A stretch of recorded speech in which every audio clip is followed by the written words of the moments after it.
Ձեր փաստաբանը։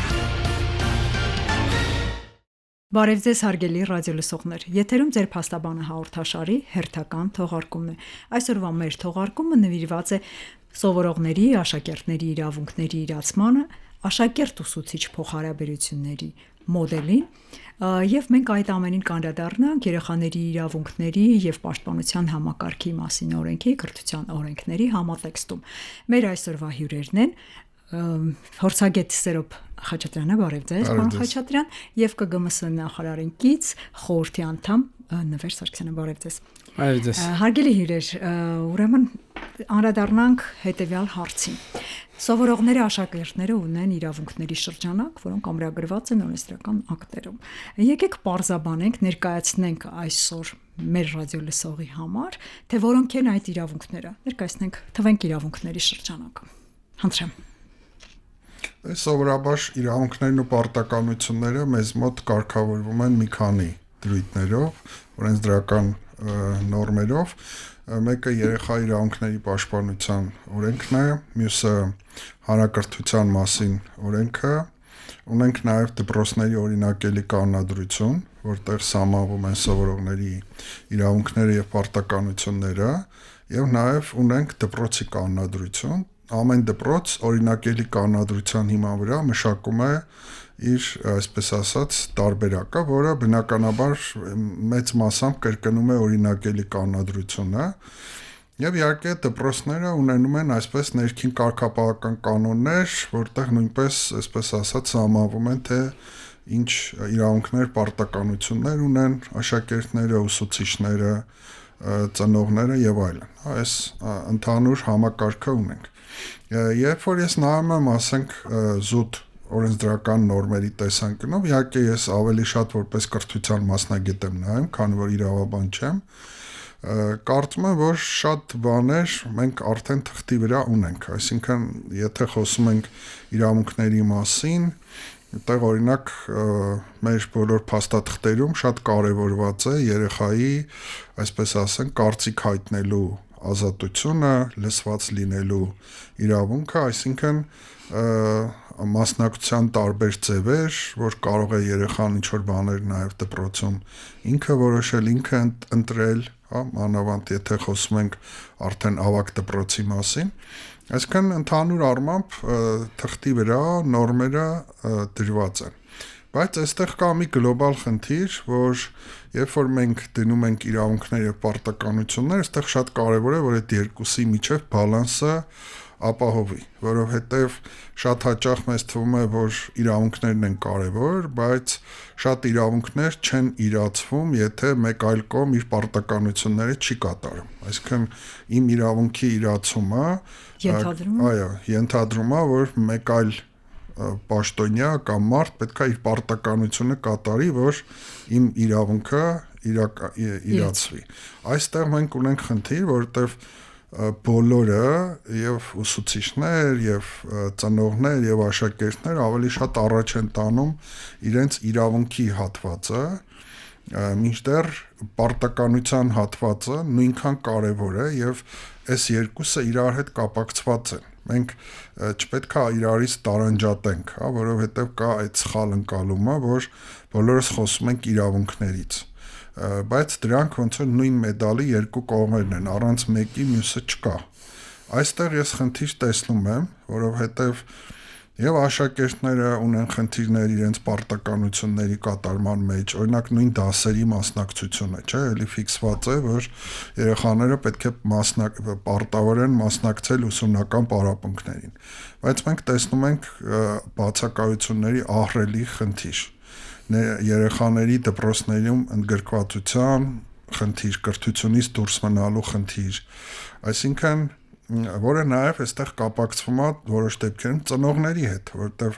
ծնողներն էլ իրենց պարտականությունը չեն կատարում եւ այսօր մենք շատ զավեշտալի պատմություններ ենք լսում, երբ որ օրինակ ծնողը կարող է երեխային ժամը 9-ին, 10-ին, փոքր երեխային ուղարկել դպրոց։ Որ ամբողջովին կախված է ծնողից։ Այո, ժամը 9-ին ուղարկել երեխային դպրոց, 3-րդ, 4-րդ դասարանի երեխա։ Երկուսնական պրոցես է։ Այո, ծնողը չի կատարում իր պարտականությունը։ բարձր դասանում արդեն ծնողին գումարում է նաև աշակերտ, ինքն էլ ուշ է գալիս, շուտ է գնում, հաճախ է բացակայում։ Այս խնդիրները բերում են նրան, որ բավական ունենք խճճված իրավիճակ, եւ ես տեսնում եմ, որ բոլոր կողմերից ոնց որ խնդիրներ կան։ Հա, խնդիրներ կան։ Պարոն Խաչատրյան, դուք նշեցիք ծնողի կողմից իր պարտականությունների անարդյունավետ կատարման մասին, կարծես թե օրենսդրությունը տալիս է այդ մեխանիզմը, որ սովորողը, աշակերտը կարող է համապատասխան մարմինների միջոցով խնամակալության եւ այլն այդ եւ ընդ որում բիոլոգիական ծնողի եւ որդեգրողի եւ խնամատար ընտանիքի բողոքարկել այդ գործողությունները, եթե գնահատում են որպես անարդյունավետ, բայց մենք գիտենք ցավոք օրենսդրության ամրագրումը մի խնդիր է եւ պրակտիկ իրականությունը մեկ այլ։ Եվ այստեղ շատ դեպքերում մշակույթը ավելի դոմինանտ է։ Այս պարագայում հաստատապես։ Այո, մենք ունենք օրենսդրությամբ սահմանված տուգանքներ, պատժի ձևեր ծնողների համար, բայց գիտեք, այսօր դա մանավանդ այդ ծնողները, որոնք թերանում են իրենց պարտականություններում, շատ դեպքերում իրանք խնդրահարույց ծնողներ են եւ դպրոցը ինչ որ իմաստով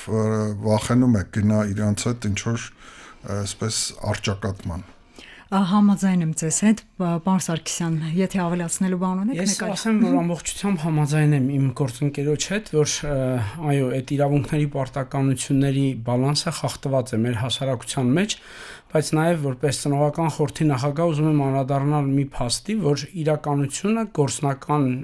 դեպքերը շատ տարբերվում են այնինչ սահմանված է օրենքներով եւ կանոնակարգերով, օրինակի համար խոսք է գնում դպրոցների ներքին կանոնադրության մասին։ Ես մեծ տղաս 3 դպրոցում ասովոր է, 3 դպրոցներում ես պահանջել եմ, երբեք չեմ տեսել այդ ներքին կանոնադրությունը եւ միշտ ծնողական ժողովների ընթացքում հղում է արվում դրան, դասղեկները կոնկրետ հղում են անում այդ ներքին կարգապահական կանոններին կամ կանոնադրությանը դպրոցի եւ երբեք դա տեսանելի չի, դա եւս խնդիր է եւ այստեղ մենք ինստիտուցիոնալ խնդիր ունենք նաեւ ծնողավարման հետ։ Մենք հասկանալի է, որ ծնողները չեն սովորում ծնող դառնալ, կոնկրետ ես, ասենք 45 տարեկանից հետո նոր արդեն գնացել եմ, մասնակցել եմ մի քանի ծնողավարման դասընթացների, որից ինձ համար օգտակար գիտելիքներ եմ քաղել, բայց ոչ բոլորը ունեն դրա ժամանակը եւ ոչ բոլորին է դա հասանելի, այսինքն ըստ իս պետք է առնվազն գոնե ծնողական խորհրդի նախագահները պարտադիր կերպով ինչ որ մի դասընթաց անցնեն,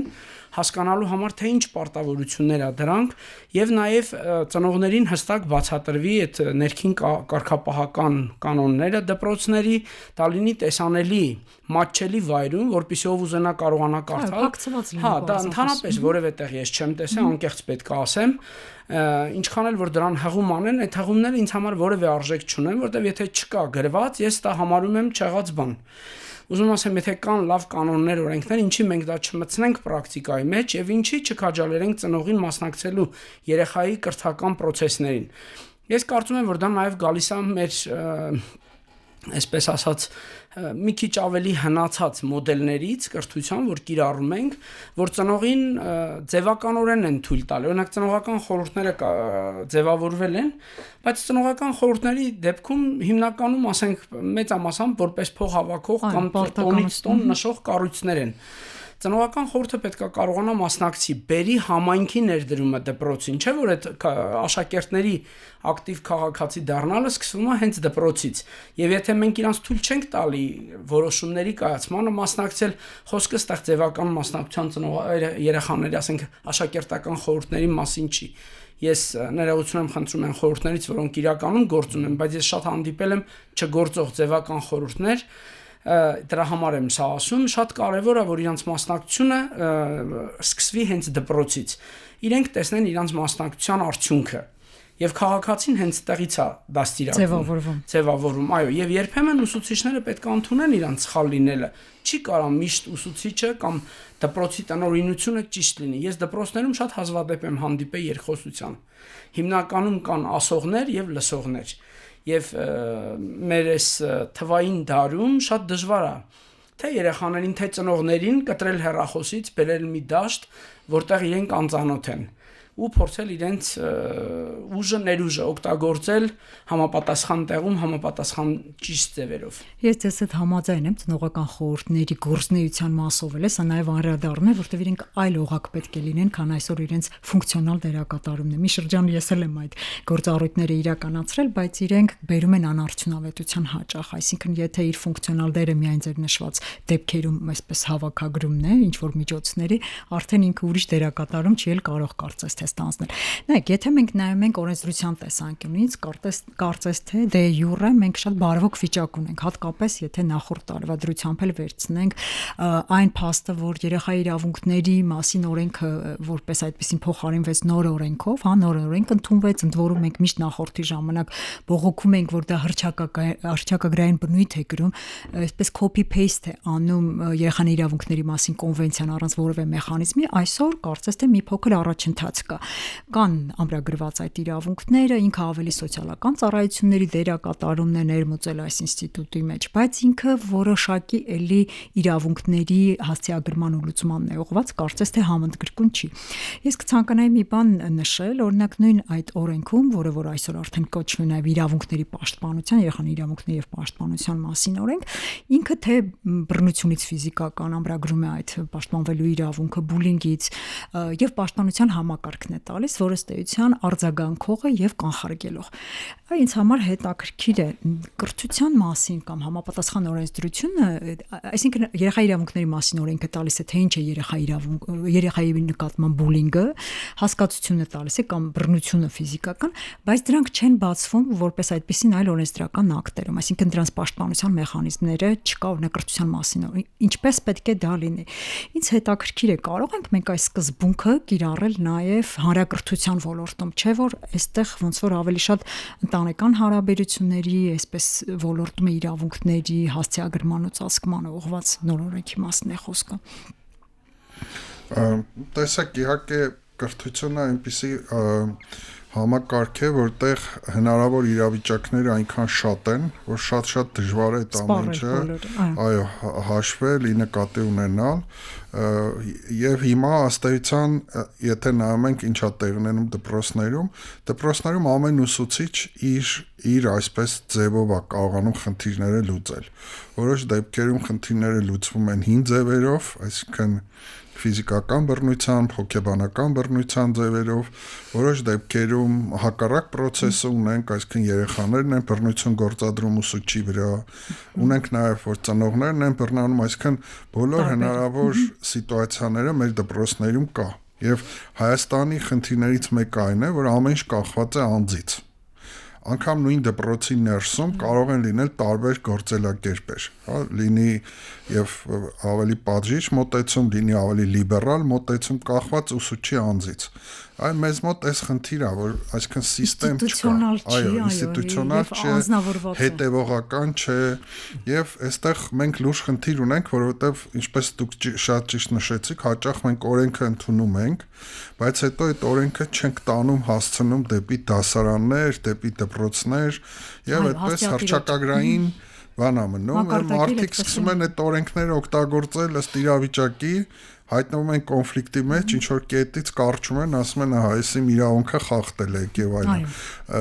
Այդ նույն մարդը, որը ինչ որ իրավունքի խախտումից է խոսում, մեկ այլ իրավիճակում ինքն է խախտել նույն ձևով, այսինքն այս ընտրական սելեկտիվ մոտեցումը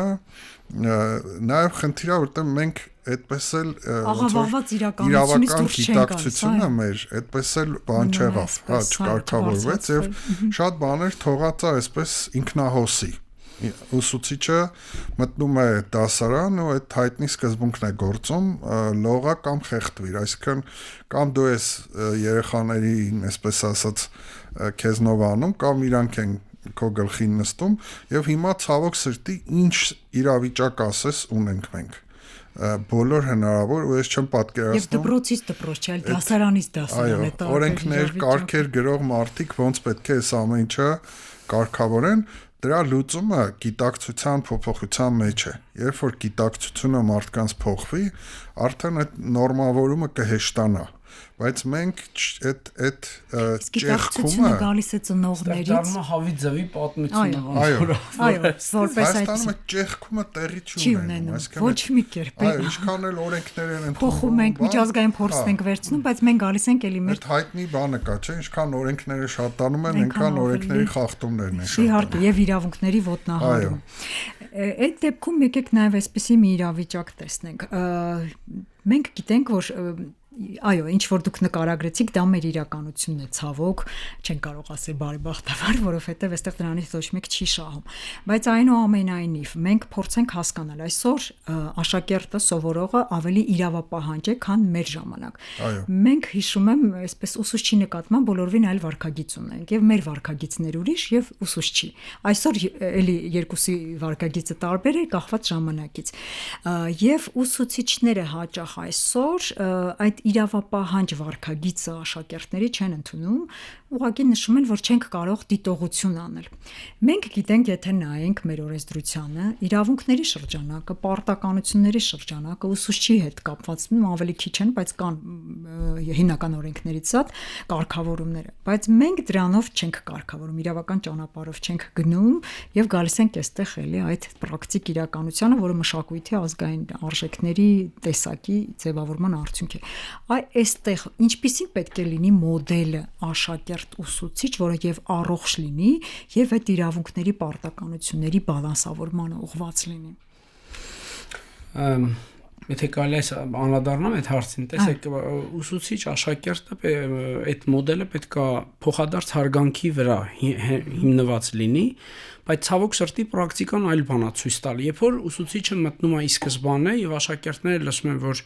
ինքը չի սիրում դպրոցը, չի ուզում գա եւ լիքը դրա համար օբյեկտիվ պատճառներ կան, սկսած աշխատավարձից, վերջացրած, որ արդյունքները մարդու աշխատանքի շատ ուշ են տեսանելի դառնում կամ դժվար են տեսանելի դառնում։ Երբեմն ծնողները չեն գնահատում այդ աշխատանքը, որ ուսուցիչը ամենօրյա ռեժիմով կատարում է աշակերտների հետ, բայց պետք է ստեղծվի այդ փոխադարձ հարգանքը եւ դա լինելու է երկխոսության միջոցով։ Ես տեսնում եմ դրա լուծումը դպրոցներում։ Եթե դպրոցական կոլեկտիվը, այսինքն ուսուցչական մանկավարժական կոլեկտիվը ցուցաբերի իրոք մանկավարժական մոտեցում,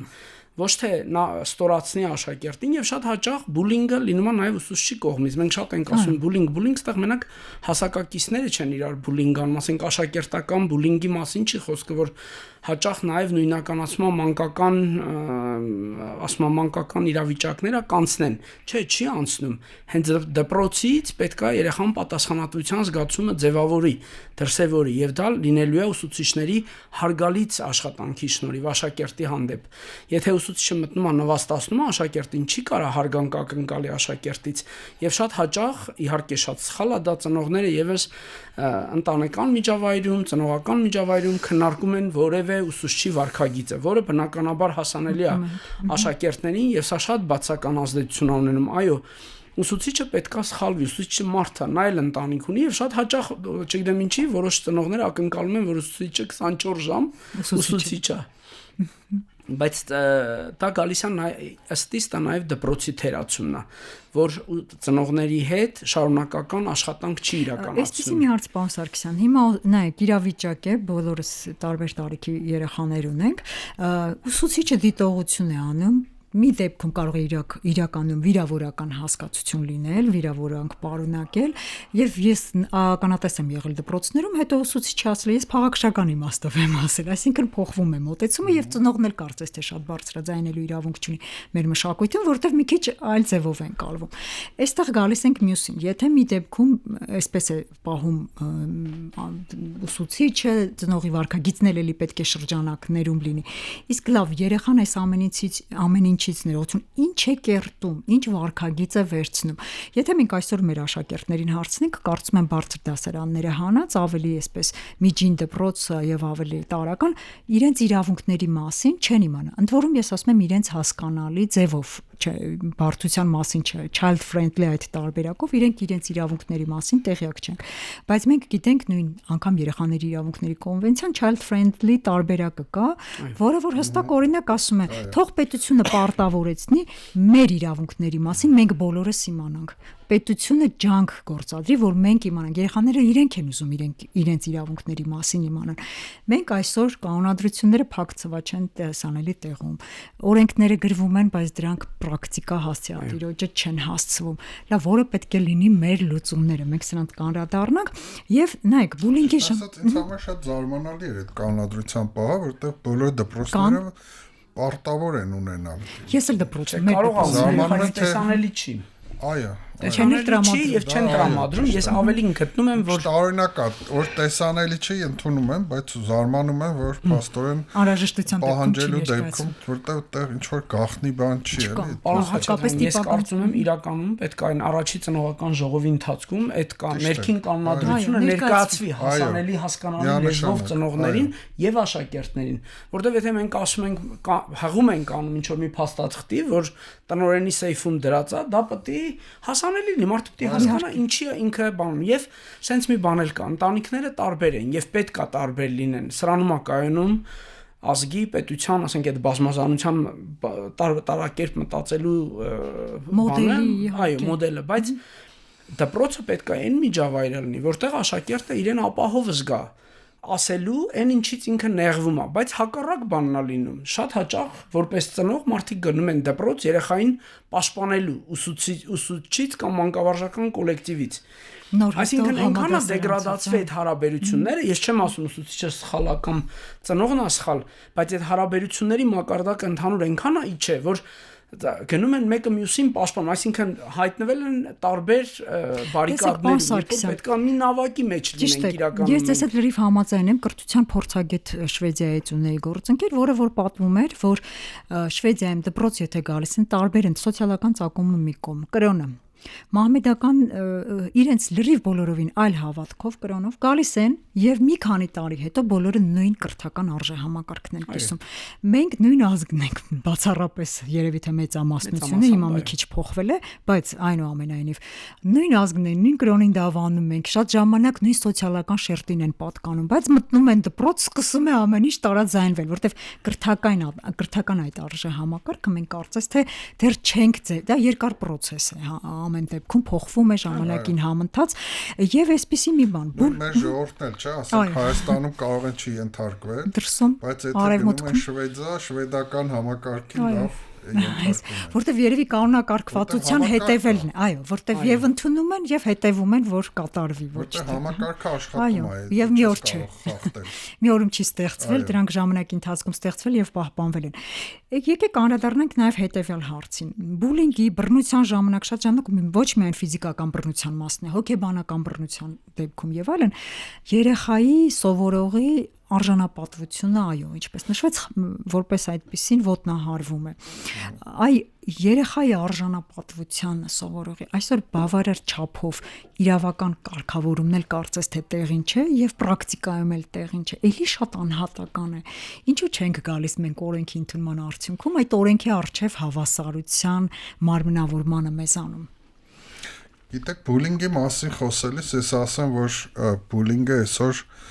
բազմավեկտոր է, այսինքն մենք միայն չխոսենք, որ ուսուցիչն է ենթարկում բուլինգի աշակերտին, հակառակ դեպքերն էլ ունենք, անգամ դեպքեր ունենք տնօրենի հանդեպ բուլինգի դրսևորումների, ցավոք սրտի, բայց իհարկե անշուշտ ավելի տարածված է աշակերտների հանդեպ,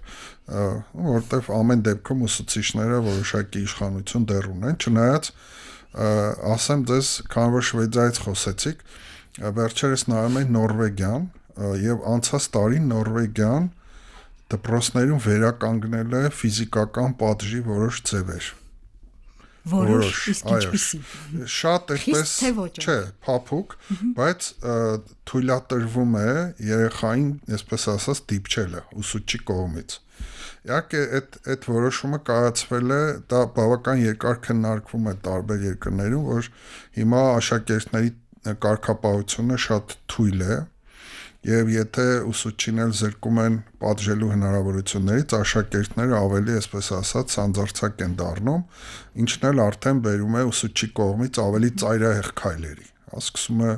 օրինակ վիրավորել ծնողներին աշակերտի, չէ՞։ Օրինակ շատ դեպքեր ունենք, երբ որ ուսուցիչը աշակերտին վիրավորում է ծնողի միջոցով, այո, եւ դա աշակերտին համար բավական այսպես վիրավորական է, երեխան բռնկվում է եւ ավելի ծայրահեղ բաներ են տեղի ունենում։ Այս խնդիրները կա, որ ուսուցիչները հաճախ հավասարակշռությունից դուրս են գալիս եւ անում են քայլեր, որոնք անընդունելի են երեխայի համար, ծնողի համար։ Հիմա այս իրավիճակը էլի բավական ունի խորքային պատճառներ։ Գիտեք, խորքային պատճառներից մեկը այն է, որ այսօրվա մեր կրթության բովանդակությունը, դասավանդման մոտեցումները երեխաներին հարմարեցված չեն։ Եվ շատ կոնֆլիկտներ ի հայտ են գալիս, որտեղ դասը հետաքրքիր չէ։ Ներկա ժամանակ։ Արդյունավետ չէ։ Այո, երեխան սկսում է, չգիտեմ, ձանձրանալ, երեխաները նաև հեռախոսների պատճառով անտարբեր են դարձել շատ բաների հանդեպ, եւ մենք հիմա կարծում եմ, որ Հայաստանի հիմա թիվ 1 խնդիրը այն է, որ մենք պետք է փորձենք մեր կրթության բովանդակությունը փոխել, որովհետև այս սերունդը ուրիշ սերունդ է, այս սերնդի մենք չենք կարող 45 րոպե դասախոսություն կարդալով հետաքրքիր դարձնել, հա, եւ ինչ որ իմաստով ես երեխաներին այս իմաստով հասկանում եմ, իրանք չեն կարող այս ձևով սովորել, որտեղ իրանք ուրիշ աշխարհ են տեսնում։ Հետո տեսեք, պարոն Խաչատրյան, ինֆորմատիվ դարում ինֆորմացիայի տրամադրումը շատ քիչ է։ Իրոք երեխաների ուշադրությունը կարող է շատ կարճ սպառվել, իրեն կարող են գնալ այդ մասին կարդալ։ Այսինքն եւ այն, որ մենք քննադատողական մտածողության կամ ուղղակի լուծումներ լինեն խաղերի միջոցով այդ գիտելիքի կիրառման, դրան չեք եկել դեռ, բայց թվում է թե ամբողջ աշխարհը։ Ու հենց այդտեղից է գալիս են այդ կարգապահական խնդիրների մեծ մասը բովանդակության ցանցրույթի արդյունք է։ Այո, մենք խոսում ենք նայ քննադատողական մտածելակերպից, բայց հենց ուսուցիչները չունեն դա, այսինքն մի մարդը չի կարա ցուցաբերի մի բան, եթե ինքը չունի, բայց հասկանում եք, չի կարա ինքը դա տա, եթե ինքը չունի, չի կարա ցույց տա։ Ասենք ոնց են երեխեքը սովորում, հիմնականում այն ինչ որ դու անում ես, քո գործողություններով, չէ՞, ոչ թե ասելով, շատ ժամանակ այդ թվում եւ ծնողներից։ Հետեւաբար, ասենք ինքը պետքա դրսևորի դա դասապրոցեսի ընթացքում, որ ինքը դառնա այդ օրինակը, այսինքն աշակերտը տեսնի, որ իր կողմից սխալ չի, ինչ որ հակառակ բան չի ասում, որ քննադատվի մնացած բոլոր դասարանի կողմից։ Հակառակը խրախուսվի տարակարծությունը, որ երեխեքը կարողանան արտահայտեն, բայց թե միևնույն ժամանակ էլ 45 րոպեն բավարար չի, որ այդ երեխեքը կարծիք հայտնեն։ Սա մի բան, ինչ վերաբերում է բուլինգին, մենք դպրոցներում չունենք տվյալահեն համակարգեր, այսինքն չի հավաքվում տվյալներ, թե ում կողմից է ով բուլինգի ենթարկվի, ինչ ձևի է բուլինգը։ Եթե թվերի լեզվով խոսենք, հաստատ չենք հասկանում, եթե առանձին զեկույցների չհավաքագրման համակարգը չկա, պլյուս ամեն դպրոցի տնօրեն, եթե ազնիվ խոսենք, փորձում է ծածկադմփոց անի ցանկացած դեպք, որպեսզի դպրոցի անունը դուրս չգա։ Այնինչ դա պետքա ես վստահ եմ անձամբ, որ բոլոր չկա դպրոց, չկա տենց երկիր, չկա դպրոց, որ բուլինգ չլինի։ Հետևաբար մենք պետքա հասկանանք այդ բուլինգի խորքային պատճառները, հասկանանք ում կողմից է դա արվում։ Եվ եթե ուսուցչի կողմից է, տեսեք, շատ հաճախ ասում եք մարդը չդիմացավ ու ասենք չափերն անցավ, ենթադրենք, բղավեց եւ այլն։ Սխալ է, վատ է, բայց մենք մյուս կողմին էլ նայենք, ուսուցչին մենք ինչ ենք տալի։ Կա արդյոք վերապատրաստված հոգեբան, որ կանոնավոր սուպերվիզիա անի ուսուցչին, չէ՞ որ նա մտնում է դասարան 45 ընտանիքի մշակույթի, 30 հիմա 5 կներեք, 35 ընտանիքի, տարբեր ընտանիքների մշակույթների հետ գործ ունի եւ փորձելու է ստեղծել այն ոսկե միջինը, որտեղ որ այդ բոլոր աշակերտները, հա, թվացial իրանց լավը զգան գոնե այդ ժամանակ, բայց մենք չենք տալի այդ գործիքակազմը ուսուցչին։ Իսկ մենք կարող ենք ասել, որ աշակերտները տեղյակ են իրենց իրավունքներից, կարող են իրացնել դպրոցում իրենց իրավունքները, դա ինստիտուցիոնալ հենքի մասին չէ ցավոք, թեև կա ինչ-որ մեխանիզմներ, որ կարող են վերադասության կարգով բողոքել ուսուցիչը ավելի վերև եւ այլն, բայց մենք չենք կարող ասել, որ մենք այսօր ունենք այդ պաշտպանության համակարգը դպրոցում եւ երեխաները չեն վախենում։ իրենց իրավունքների ոտնահարման դեպքում բարձրաձայնել, ել չեմ ասում դիմել այդ մեխանիզմին։ Եվ այսպիսի մի բան։ Ասեմ, որ երեխաներին մենք կրծեր դպրոցից սովորեցնում ենք, արդեն կրծեր դպրոցում կա ես եւ շրջակա աշխարհ կա, որտեղ իրավունքները, իմ պարտականությունները կա, բայց էլի մենք տեսական հասարակագիտությունով շարունակվում է, այնպես որ ես շնորհակալ եմ հուշելու համար, շատ լավ առարկաներ են, հատկապես ես հիմա իմ բալիկները այդ տարիքում են, շրջակայի հետ կապված շատ գիտելիքներ կան, որ իրենց տրվում է, որ արդեն այդ տարիքից տեղյակ են, բայց եթե գա հարցը հասնի նրան, որ իրենք պետք է պրակտիկ պաշտպանեն, իրենք ոչ մեկ չեն գնա։ Մի բանը իմանալը, մի բանը կիրառելը, որը որ մենք ունենք եւ այն ժամանակ եւ այսօր էլի այդ պրակտիկ կիրառման։ Եվ մեր կրթությունը այդպեսին չի, եւ մեր իրականությունը այդպեսին չի։ Գիտեք, այսպես ասեմ, աշակերտները օգտվում են իրենց իրավունքներից, բայց ընտրողաբար։ Օրինակ ասենք, երբ իրենց ձեռնտու է, ասենք ուսուցիչը ուսուցիչ հետ լեզու չեն գտնում, իրանք կարող են իրավունքը օգտագործեն ուսուցչի դեմ, բայց ունիվերսալ չէ, այսինքն օրինակ եթե ուսուցիչը խախտում է աշակերտի իրավունքները, օրինակ նորմալ չի սովորեցնում, չէ, աշակերտը կարող է այստեղ իրավապահանջ չլինել, մտածելով ավելի լավ։ Քիչ կսովորենք, ինչքան շուտ վերջացնենք դասը, ինչքան աչի ձախից խոսենք, այնքան մեր գործը կհեշտանա։ Այս սա չկա, էլի, որ ասենք կրթության որակի պահանջները որակի։ Ինձ ձեռնտու է, ես իմ իրավունքները առաջ եմ մղում։ Երբ չէ, ասում եմ, դե լավ, ոչինչ։ Եվ վերջին հարցը, հարգելի հյուրեր։ Տեսեք, բոլոր երկրներում այդ թվում մեզանում ներգրավում են մասնակցային այսպես երեխաներին, մեխանիզմներ։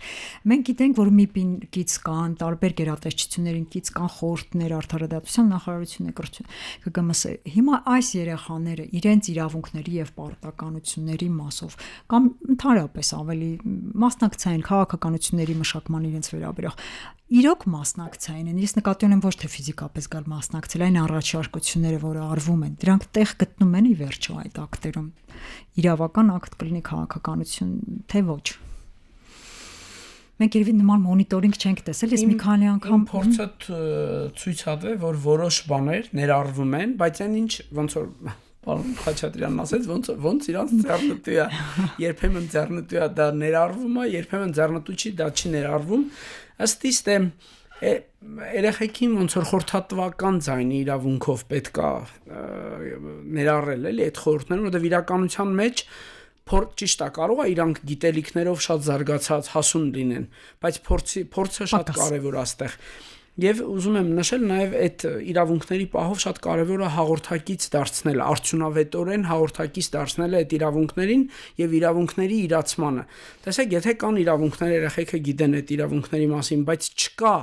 օրինակի համար բողոքարկման կարգ դպրոցում։ Ուզում է աշակերտը ինչ որ մի ուսուցիչ բողոքի համաձայն չի, իր գնահատականի հետ ում պետք է գնանա ասի, եւ ոնց է ամենակարևորը այդ բողոքը կառավարվելու հետո